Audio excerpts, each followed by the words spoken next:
변호사님 최근에 의성에서 대형 산불이 나가지고요. 네, 심각한 상황입니다. 네. 지금 뭐 날씨도 건조하고 바람이 그렇게 세다고 하더라고요. 그래서 그 부분 때문에 산불이 지금 진압이 어려워지고 있는 것 같습니다. 성묘객이 어떤 실수를 하셨는지 모르겠는데 법적인 부분도 이슈가 될 것 같고 맞아요. 지자체에서는 고발도 지금 뭐 검토 중이다 이렇게 얘기를 하거든요. 왜냐면 이 사건 발생 이후에 마을 이장이 불이 난 장소로 달려갔다는 거예요. 달려갔는데 성묘객이 현장을 급하게 떠나는 모습을 목격을 했고, 그리고 이장이 성묘객에게 불이 왜 났냐, 불을 왜 낸 거냐 라고 물었는데 답변을 회피하고 도망치듯이 갔다는 거죠. 그리고 도망치기 전에 어쨌든 본인이 불을 냈으니까 119에 또 신고는 했대요. 그 잘못을 인지는 하고 인정은 했는데 네. 책임지기 싫으니까 도망친 거 아닌가 이런 생각이 들어요.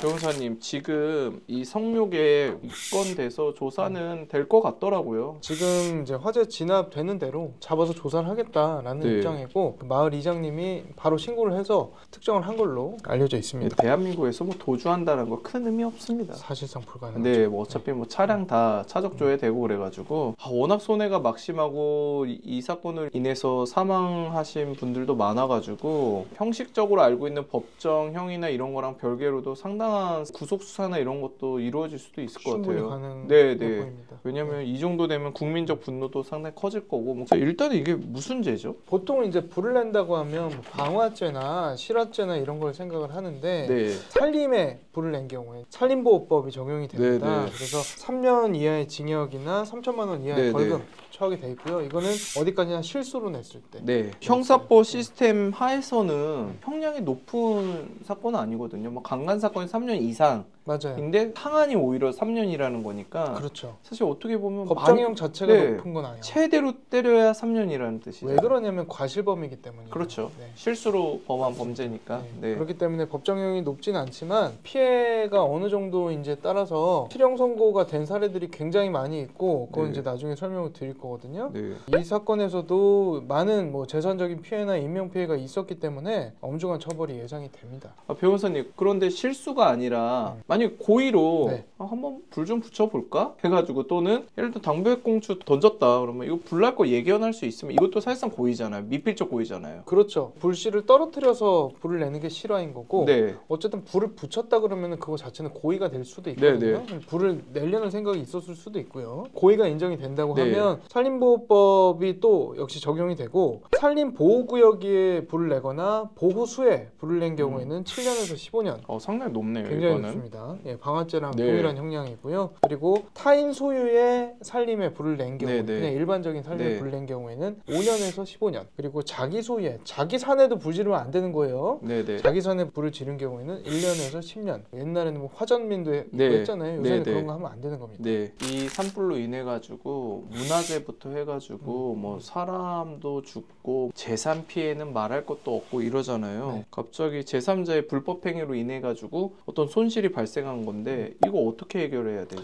일단은 형사 책임을 1차적으로는 고려를 추가적으로 좀 더 네네. 해야 돼요. 그래서 아까 말씀드렸던 이제 산림에 불이 나서 불이 진화가 되지 않고 더 넘어가서 민가에까지 피해를 네. 끼쳤다고 하면 실화죄의 책임을 추가적으로 지게 될 수 있고, 그리고 아까 말씀하셨던 것처럼 문화재 근처에서 만약에 불을 질렀다고 하면은 문화재보호법까지 추가로 적용이 될 수 있습니다. 근데 지금 이 사안은 산림에서 문화재를 번진 거기 때문에 문화재보호법은 아마 적용이 되지 않겠지만 어쨌든 그렇게 될 수 있다는 거고요. 그거는 이제 형사적인 책임인 네. 거고, 민사적으로는 당연히 손해배상 책임을 검토를 할 수 있겠죠. 근데 만약에 성묘객들 입장에서는 나도 몰랐다, 이렇게까지 뭐 불이 번질 줄 뭐 어떻게 알았겠냐, 이런 대형 화재로 번질 줄 나도 몰랐는데 이거 예측 불가능인데 이런 것까지 나한테 어떻게 이 손해를 다 배상을 하냐, 이럴 수도 있는 거잖아요. 그렇죠. 충분히 그럴 수 있고, 네. 다만 이제 그 부분은 민사 재판에서 불법 행위가 존재하는 거는 맞아요. 네. 그리고 그걸로 인해서 손해가 발생한 것도 그렇죠. 맞습니다. 근데 그 인과관계를 어디까지 인정할 수 있느냐, 그 부분에 따라서 이제 책임이 어느 정도까지 지게 될지, 뭐 손해배상금이 어느 정도가 나올지 좀 달라질 수는 있어요. 보험 회사에서 보험을 받는 분들도 있을 수 있잖아요. 충분히 있을 수 네. 있고요. 산림을 가지고 있는 분들 중에는 애초에 보험이 가입되어 있는 네. 분들도 계세요. 그리고 추가적으로 민간인들 피해만 있는 게 아니고요. 소방대원이라든지 헬기 떨어져서 맞아요. 네, 네. 정말 안타까운 일이 있거든요. 지금 이런 이제 요원들이 다치거나 뭐 사망하거나 그러니까요. 하셨는데요. 요거는 이제 산림청장이 남성이 산불을 방지하는 작업을 하거나 진압 작업을 하거나 이러다가 다치거나 사망한 경우에는 보상을 하게 돼 있습니다. 네. 네, 이거는 손해배상이랑은 조금 다른 개념이고 네. 국가에서 보상을 해준다. 과거에도 이런 산불들이 많이 있었고 이 산불로 인해 가지고 실제로 형사처벌 받은 사례들도 있잖아요. 있습니다. 2016년에 충북 충주에서 발생했던 사건이고요. 이때도 산불이었습니다. 그때는 60대 남성이 네. 쓰레기를 태우다가 사실 네. 많아요. 이 드럼통 같은 거 세워놓고 하시는 분들 이해 안 많은데 되는데. 그러다가 산불이 결국에 났고요. 이분 감옥 가셨습니다. 징역 10개월, 8천만 원 배상도 하셨고요. 네. 다만 이분만 하더라도 그 당시에 피해가 지금처럼 크진 않았어요. 사망자가 나왔던 것도 아니고 지금은